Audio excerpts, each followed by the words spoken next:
అలాంటి హనుమంతుడు పుట్టిన తర్వాత ఎలా ఉన్నాడయ్యా? పుట్టడానికి ముందు ఇప్పుడు తపస్సు చేసింది అన్నాం కదా, ఆ తపస్సు ఎలా చేసిందో తెలుసుకుందాం. మనం కూడా మంచి సంతానం కలగాలన్నా, సత్సంకల్పాలు నెరవేరాలన్నా తపస్సు చేయాలి, ఇంట్లో జపం చేయాలి, మౌనంగా ఉండాలి. అది ఎలాగో తెలుసుకుందాం. ఏ దేవతల వరాల వల్ల సంతానం పొందుదామన్నా భర్త అనుమతి తీసుకోవాలి, భార్య అనుమతి తీసుకోవాలి. ఈ ఇద్దరు అంగీకారం లేకపోతే అది వ్యభిచారం కింద లెక్క, దేవతలైనా సరే. అందుకే కుంతీదేవి పాండురాజుకి చెప్పే మంత్రజపం చేసింది. పాండురాజు ద్వారా సంతానం కనే యోగం లేదు కాబట్టి, ఉంటే గొడవంతా ఎందుకు? ఇక్కడ ఈవిడికి యోగం లేకపోవడమే లేదు, కేసరికి మహానుభావుడే పుడతాడు, కానీ సరిపోవడం, ఆ డోస్ సరిపోదు. ఇక్కడ శివుడు రావాలి, వాయుదేవుడు రావాలి, ఎందుకంటే రావణాసురుని చంపాలి. అంత బలం కలిగిన వాడు కావాలి. అది అంజనాదేవి, ఆవిడ పూర్వజన్మలో పుంజిక స్థల, అటువంటి వాడు పుట్టాలి. అంటే మహాబలుడు రావాలి, మామూలు వాడు వస్తే కుదరదు ఇక్కడ. అందుకని ఆవిడ మహాతపస్సు చేసింది. ఎలా చేసింది? పతి అనుమతి గౌరీ సతి ప్రతియగునై యువతి నియత భవ్యమతి. పతి అనుమతి గౌరీ సతి ప్రతియగునై యువతి నియమ భవ్యమతి.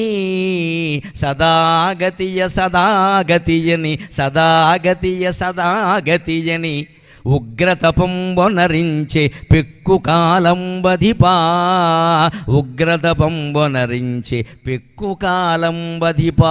అని ఉత్తర రామాయణంలో కంకంటి పాపరాజు గారు చెబుతాడు హనుమంతుని బాల్య చరిత్రని. పతి అనుమతి, ఏ వ్రతం చెయ్యాలన్నా, ఏ నోము చెయ్యాలన్నా భార్యకి భర్త అనుమతి ఉండాలి.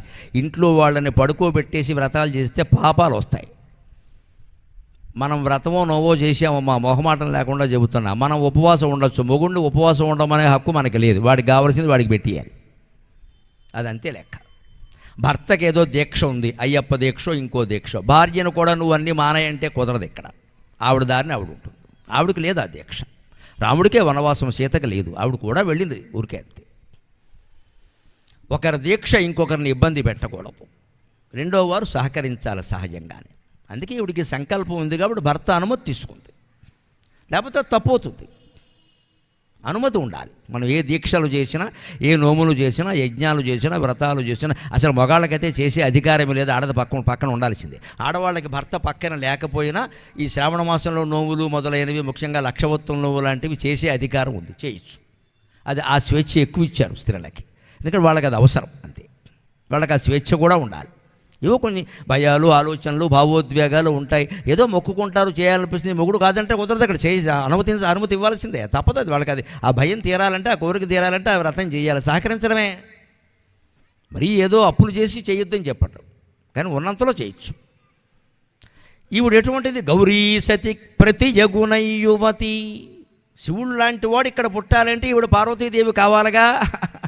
అందుకని పార్వతీదేవితో సమానమైన అంజనాదేవి అనే యువతి. అంతేకాదు, ఎలా చేయాలి వ్రతం కానీ, తపస్సు కానీ, జపం కానీ? నియమ భవ్యమతి, ఒక నియమం పెట్టుకుని చెయ్యాలి. నియమము నిష్ఠ అంటారు, గమనించండి. నియమం ఉంటే కానీ నిష్ఠ కుదరదు. మనకి జపాల్లో, తపాల్లో, పూజల్లో నిష్ఠ ఎందుకు కుదరదు అంటే చాలామంది నియమం పాటించరు. ఇన్నింటికి లేవాలంటే లేవాలి, స్నానం చేయాలంటే చెయ్యాలి, వేరు ఉతికిన బట్టలు కట్టుకోమంటే కట్టుకోవాలి. ఏ బట్ట కడితే స్నానం చేస్తే యథవ వ్యాఖ్యానాలు చేయద్దు. ఇక్కడ నీ ఇష్టం వచ్చిన కన్సెషన్లు అంటే ఉండవు. ఇక్కడ ఒక సమయం అంటే సమయమే, బ్రాహ్మీ ముహూర్తం అంటే బ్రాహ్మీ ముహూర్తమే. ఇట్ ఈస్ 3 to 4:30 లేవాల్సిందే, లేకపోతే మానేయి. దీనికి నీకు ఆ ఫలితం రాదు. నాకు ఏ ఫలితమో అక్కర్లేదండి, ఊరికే నేనేదో నమశివాయ అని జపం చేసుకో, అంతకు మించింది లేదు, ఏం గొడవ అక్కల. నువ్వు లేవాలంటే వెళ్ళి, లేకపోతే మానేయి, చేసుకో, 24 గంటలు చేసుకో. మనసులో చేసే జపానికి ఏ నియమాలు లేవు, కానీ ఏ కోరిక కోరకూడదు.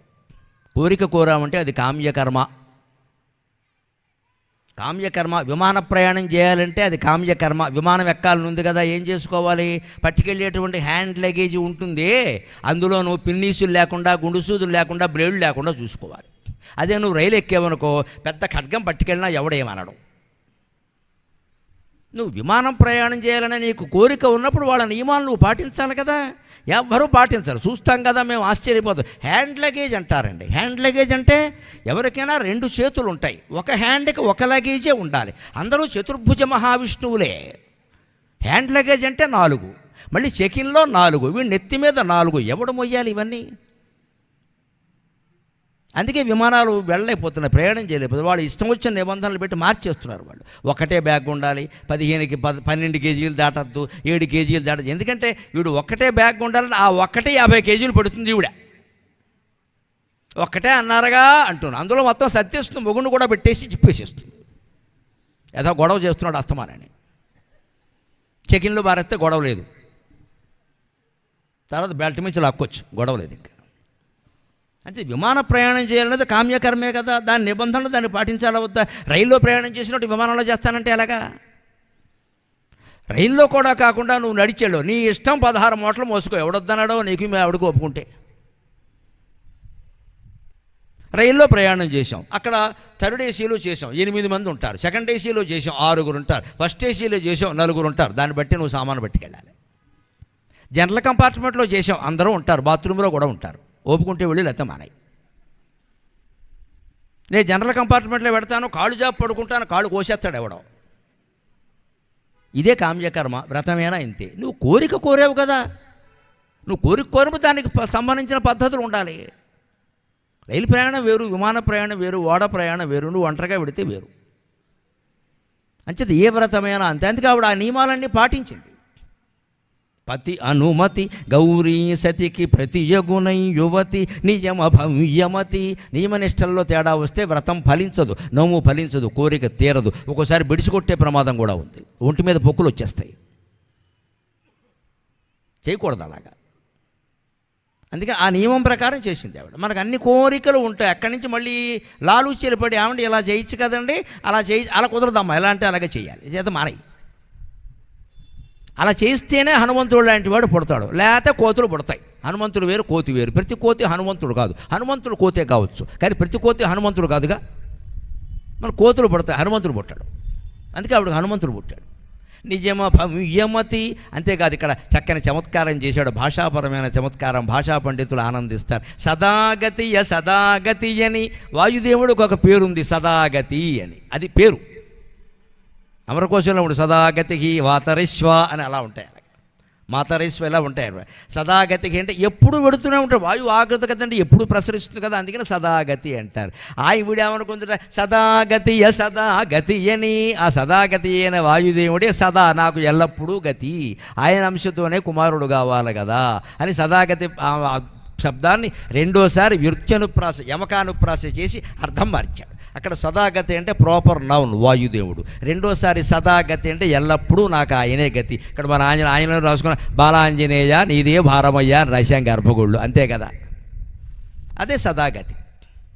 అంటే సదాగతియ సదాగతి అని ఉగ్రతపంబొనరించి పెక్కు కాలంబధిపా.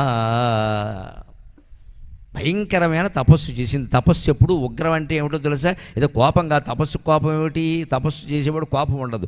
ఉగ్ర అంటే నిష్ఠ నుంచి చెలించకుండా. మన ఇంట్లో కూడా ఎవరైనా జపం చేసుకుంటుంటే మనం పలకరించకూడదు. భార్య అయినా భర్త అయినా అదృష్టవశాత్తు కొడుక్కో కూతురుకో అటువంటి దృష్టి వస్తే వాళ్ళు అదృష్టవంతులు, చేసుకోనివ్వండి. ఏమిటో ఎప్పటి నుంచి ఇలా అయిపోయాడు, అయిపోలేదమ్మా వాడు బాగున్నాడు, వదిలే, వాడు దారిని వాడు వదిలే, వాడు అయిపోకూడదు, వాడు కూడా మనకి మళ్ళీ చెడిపోవాలి, వాడు భ్రష్టుడు అయిపోవాలి. మనం చెప్పినట్టే పెళ్లి చేసుకోవాలి, చచ్చిపోవాలి ఇక్కడ తగాదాలతోటి. వాడిని హనుమంతుడు కానియ్యం మనం, వాడిని బ్రహ్మచర్యంతో ఉండనియ్యం మనం. అమ్మాయిలకు కానీ అబ్బాయిలకు కానీ ఎవరికైనా దైవీయమైన ఆలోచనలు ఉండి తపస్సు స్థాయిలో వాళ్ళు ఉంటే వదిలేయండి వాళ్ళని. అదృష్టం వాళ్ళు మన ఇంట్లో పుట్టడం మన అదృష్టం, వదిలేయండి. అది దొంగ తపస్సు కాకూడదు, సరైన పరిపక్వతకి వెళ్ళాలి, అందుకోసం సహకరించవచ్చు.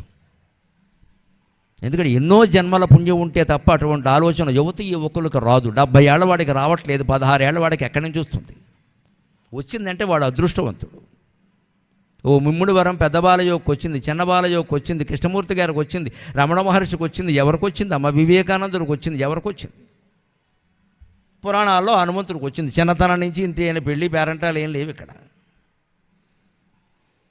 అందుకని అటువంటి దృష్టి ఉన్నవాళ్ళని మనం కాస్త వదిలేయాలి, ప్రోత్సహించడం తర్వాత విషయం, ముందు చూడాలి కదా. ఎందుకంటే అమాయకత్వంతో ఉంటారు కొంతమంది, అదేదో సమస్యలను తప్పించుకోవడానికి అలా ఇలా అలా అది కుదరదు, సమస్యలు ఎదుర్కోవాలి.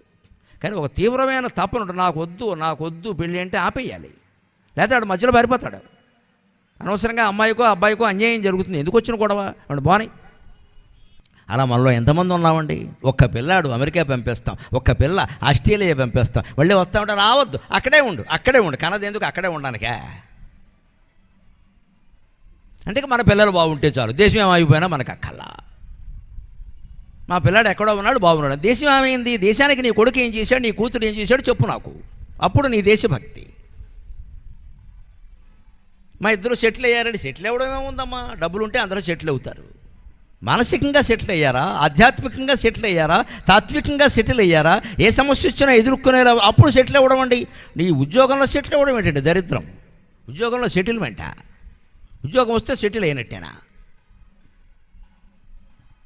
ఏ సమస్య వచ్చినా ఎదుర్కొనే విధంగా ఉంటే సెటిల్ అయినట్టే లెక్క. ఇక వాడి గురించి నిశ్చింతగా ఉండొచ్చు మనం.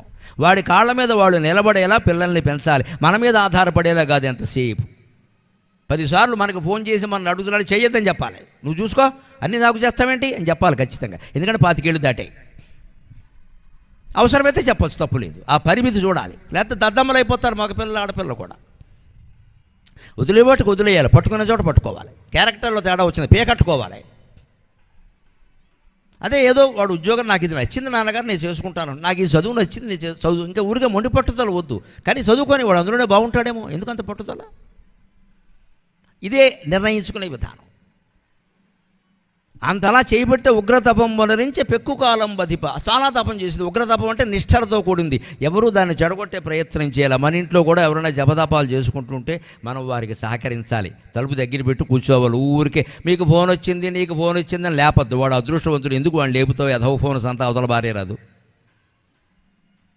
ఆ కాసేపైనా జపం చేసుకోవద్దా? అదే తపస్సు. అలా చేసింది కాబట్టి హనుమంతుడు పుట్టాడు. మామూలుగా పుట్టాల. ఆయన పుట్టినప్పుడు జరిగిన పరిణామాలు ఏమిటో తెలుసా? అమరుల్ దివ్య సుమావళింగురియ రంభాద్యప్సర కంతలాడ మరుద్వైరుల గుండిజల్ బెదరా మింటన్ గోముఖ గుమింటన్ భైరికా గోముఖ ప్రముఖత్వానములు పతిల్ల దిశలొప్పన్ కౌంజరీ గర్భవాసమునందుండియు నిర్గమించి అతడు అతడంచెద్బాలభానుప్రభన్. హనుమంతుడు పుట్టినప్పుడు జరిగిన పరిణామాలు మహానుభావులు పుట్టినప్పుడు అలా జరుగుతాయి. అమరుల్ దివ్య సుమావళింగురియా, దేవతలు పూలవాన కురిపించారట. మహానుభావుడు పుట్టాడని. అంజనాదేవి పురుటి ఇల్లు దేవతా పాల సముద్రమైందప్పుడు. దేవతలు పుష్పవర్షాన్ని కురిపించారు. అమరుల్ దివ్య సుమావళింగురియ రంభాద్యప్సర కంతలాడ. గమనించండి, రంభ, మేనక, ఊర్వశి, తిలోత్తమ మొదలైన వాడు ఆనంద నృత్యం చేశారట. వాళ్ళని వేశ్యలంటే ఎలాగండి? వాళ్ళు అప్సరసలు, పరిపాలకులు, బ్రహ్మజ్ఞానులు. ఒక బ్రహ్మజ్ఞాని పుట్టాడు, వాళ్ళకి ఆనందమైంది. హనుమంతుడు పుడితే రంభ డ్యాన్స్ చేయడం ఏంటండి? హనుమంతుడికి ఏమైనా పనికొస్తుందా? రంభకి ఏమైనా హనుమంతుడు పనికొస్తాడు? గోమె కొట్టేస్తాడు, దగ్గరికి వచ్చాను తోకెట్టి కొడతాడు మళ్ళీ. మరి అటువంటి హనుమంతుడు పుడితే రంభను అర్చన చేయడం ఏమిటండి? రంభ జ్ఞాని, రంభ వేశ్య కాదు. పొరపాటు మాట్లాడద్దు. ఆవిడ డ్యూటీ ఆవిడ చేస్తుంది అంతే. దేవేంద్రుడు చెప్పిన పని చెయ్యాలి. ఆవిడ ఉద్యోగంలో చేరిన జీతం తీసుకుంటుంది. అందుకోసం పెట్టారు. ఆవిడ పరీక్షాధికారి. తప్పుడు మాటలు తెలియకుండా అప్సరసల గురించి అనుకో. అప్సరస అంటే ఏమిటో తెలుసా అర్థం? అప్సరస, నీటి బుడగా. వాళ్ళ అందం, వాళ్ళ విలాసం అన్నీ నీటి బుడగ. నీ జీవితం కూడా అంతే, నీటి బుడగ. అప్సరస డ్యాన్స్ అంటే నీటి బుడగ. నీటి బుడగ ఎంతసేపు ఉంటుంది? గాలి కణం తగిలే వరకు ఉంటుంది. గాలి కణం తగిలితే శ్రీమద్రమారముడు గోవిందో వారి. నీ జీవితం కూడా అంతే. అప్సరస అంటే నీటి బుడగ. ఆ నీటి బుడగలకి ప్రతీకలు కూడా. అందుకే 60,000 మంది పుట్టారు. అప్సరసలు ఎప్పుడు పుట్టారు? బాలసముద్రాన్ని మదిస్తుంటే పుట్టేవి. నీటి బుడగలు కాకపోతే ఏమిటండి? అందుకే అప్సరస. ఆ పేర్లు, సంస్కృతంలో ఆ పేర్లు గమనిస్తేనండి చాలా తాత్వికమైన రహస్యాలు తెలుస్తే అద్భుతంగా ఉంటుంది. మనస్సు వికసిస్తుంది. అసలు చదవడమే పుణ్యం అనిపిస్తుంది. ఆ గ్రంథాలు చదవడమే పుణ్యవరా అనిపిస్తుంది. రంభాద్యప్సరసాదులాడ. అంతేకాదు, మరుద్వైరుల గుండిజల్ బెదరా. మరుత్ అంటే దేవతలకు శత్రువులు ఉన్నారా? రాక్షసులు. వాళ్ళ గుండెలు అదిరాయిట. రావణాసురుడు సహా ఇంకా ఎవరెవరు రాక్షస లోకాల్లో ఉన్నారో వాళ్ళందరి అంతఃపురాల్లో అనుకోకుండా గుండెలు అదురుతున్నాయి. ఒక్కొక్కడికి గుండెపోటు, రక్తపోటు, బీపీ, షుగరు, అన్ని పోట్లు వస్తున్నాయి. ఆసుపత్రులన్నీ కిక్కిరిసిపోయాయి రాక్షస లోకాల్లో. ఎందుకంటే హనుమంతుడు పుడుతున్నాడు. అయిపోయింది నీ పని, అయిపోయింది నీ పని, హనుమంతుడు పుట్టాడు. అది ఒక మహానుభావుడు పుడితే లోకంలో పద్ధతి అలా ఉంటుంది. ఒక మానవ జన్మకి సార్థకత అంటే హనుమంతుడు వృత్తాంతమే. మరుద్వైరుల గుండి ఎల్బెదర మింటన్ భేరిక గోముఖ ప్రముఖ ధ్వానములుప్పదిల్లా. భేరికా నాదాలు, గోముఖం అనేటువంటి వాయిద్యంతో వచ్చేటువంటి నాదాలు, అవన్నీ రకరకాల నినాదాలన్నీ మంగళవాద్యాల్లో మోగుతూ ఉండగా దిశలొప్పన్, అన్ని దిశల్లోనూ కూడా కొత్త కాంతి కనిపిస్తుందట, కొత్త కాంతి కనిపిస్తుందట. ఒక మహానుభావుడు పుట్టాడు, ఒక మహానుభావుడు పుట్టాడు. ఇప్పుడు చెబుతున్నాడు ఉత్తర రామాయణం కవి తన పాండిత్యం ఉపయోగిస్తున్నాడు. కౌంజరీ గర్భవాసమునందుండియు. ఎవరి కౌంజరి? సంస్కృతంలో వ్యుత్పత్తులు విచిత్రంగా ఉంటాయి. కుంజరస్య అపత్యం స్త్రీ కౌంజరి. వీళ్ళ నాన్న పేరు అంజనాదేవి, తండ్రి పేరు కుంజరుడు. కుంజరుని కుమార్తె కాబట్టి కౌంజరి. విదర్భరాజు కుమార్తె కాబట్టి దమయంతిని రుక్మిణిని వైదర్భి అంటారు. మిథిలా నగరపు రాజకుమార్తె కాబట్టి సీతాదేవిని మైథిలి అంటారు. అలాగే ఇక్కడ కుంజరుడు అనేటువంటి వానరుని కుమార్తె కాబట్టి ఈవిని కౌంజరి అన్నారు. కౌంజరీ గర్భవాసమునందుండియు. అంజనాదేవి గర్భంలోంచి నిర్గమించే అతడు అంచద్బాలభానుప్రభన్. బాలభానుని యొక్క కాంతితో ఉదయించట. కవి మామూలుగా వేయలేదు ఈ ప్రయోగం. తర్వాత బాలభానుడి మీదకి దూకపోతున్నాడైన త్వరలో విడుదల అన్ని ముఖ్య కేంద్రాల్లో. శివుని అంశ, వాయువు అంశ, కేసరి అంశ, అంజనాదేవి సంకల్పం. విపరీతమైన ఆకలితో ఉన్నాడండి, విపరీతమైన ఆకలి. మొత్తం చతుర్దశ భువనాలు మింగేసినా ఆకలి తీరుతుందో లేదో తెలియదు, బారుల్లో కనపడుతున్నాడు, అంత ఆకలితో ఉన్నాడు. అటువంటి పిల్లాన్ని పట్టుకుని అంజనాదేవి ఏం చేసిందంటే, మనం కోతులం కదా, ఇక్కడ ఉండు నాయనా, ఇక్కడ ఉండు నాయనా, బళ్ళారిలో అంజూరా పళ్ళు దొరుకుతాయి, ఏలక్కి పళ్ళు అంటారు, ఇంతంత ఉంటాయి, అట్టిపళ్ళో ఏం పళ్ళో తెలియదు కానీ ఇంతంత ఉంటాయి, అవి దొరుకుతాయి, ఓ 2 కేజీలు పట్టుకొస్తాయి. అవి ఏమంతాయి నీకు ఇక్కడ, ఏలక్కి పళ్ళు ఇక్కడ, కొబ్బరికాయలు మింగేసేవాడికి. పాపం ఇక్కడేమో ఆ పళ్ళు తీసుకొస్తా, నువ్వు ఇక్కడే ఉండని పిల్లాడిని కూర్చోబెట్టి ఆవిడ కొంచెం పక్కకి వెళ్ళింది, బజార్కి వెళ్ళింది, ఏమైనా తెద్దాం బళ్ళారులో అని. ఈయనకి ఏమనిపించింది, పైకి చూశాడు, సూర్యుడు ఉదయిస్తున్నాడు. అదిగో ఎర్రని పండు, యాపిల్ పండు బ్రహ్మాండంగా ఉందని ఒక్క దూకాడు అంతే. అది ఆంజనేయుని యొక్క ప్రతిభ. అంచద్బాలభానుప్రభన్. పుట్టడంతోనే బాలభానుడిలా పుట్టాడు కదా, ఆయన్ని బాలభానుడు ఆకర్షించాడు. ఆ ఉదయించేటువంటి సూర్యుడు ఎర్రటి రంగులో ఉంటాడు. ఎందుకు ఉంటాడండి? ఎరుపుగా ఉండడం ఆయనకి ఇష్టమే ఉండదు, అజ్ఞానం. సూర్యుడికి రంగు ఉండదు, ఎప్పుడూ తెల్లగానే ఉంటాడు. సూర్యుడి నుంచి బయలుదేరి మన భూమి మీదకి వచ్చేటువంటి 7 రకాల కిరణాల్లో ఎర్రటి కిరణాలు ముందు మన కంటిని చేరతాయి. అందుకని బాలసూర్యుడు ఎర్రగా కనపడతాడు. అది శాస్త్రీయ విజ్ఞానం. ఎర్రటి కిరణాలే ముందు మన కంటిని ఆకర్షిస్తాయి. అందుమీద డేంజర్ గుర్తులన్నీ ఎరుపు రంగు వేస్తారు. అందుకని రోడ్డు మీద ఏదైనా ప్రమాదం జరిగితే ఎరుపు రంగు ఎందుకు వేస్తారు అంటే, డేంజర్ అని 2 ఎముకలు వేసి ఎరుపు రంగు వేస్తారు. ఎందుకంటే దగ్గరికి వస్తే పోతావు, ఎముకలు మిగులుతాయి. ఎరుపు రంగు కాకుండా తెలుపు రంగు వేసానుకో ఎవరికి కనపడదు, నలుపు రంగు వేసానుకో చీకట్లో కనపడదు, ఆకుపచ్చ రంగు అన్ని సందర్భాల్లో కనపడదు, ఎరుపు మాత్రం చెమ్మ చీకట్లో కూడా కనపడుతుంది. అందుకని ఉదయించేటప్పుడు, అస్తమించేటప్పుడు సూర్యుడి నుంచి వచ్చేటువంటి కిరణాలలో ముందు మన కంటిని ఎరుపు రంగు కిరణాలు చేరతాయి. అందుకని ఎర్రగా మనకు కనపడతాడు కానీ ఆయన ఎర్రగా ఉండడు, అజ్ఞానం అది. సూర్యుడికి ఉదయం లేదు, అస్తమయం లేదు. ఏ శాస్త్రం అంగీకరించదు, నవీన శాస్త్రం, ప్రాచీన శాస్త్రం కూడా. ఎప్పుడు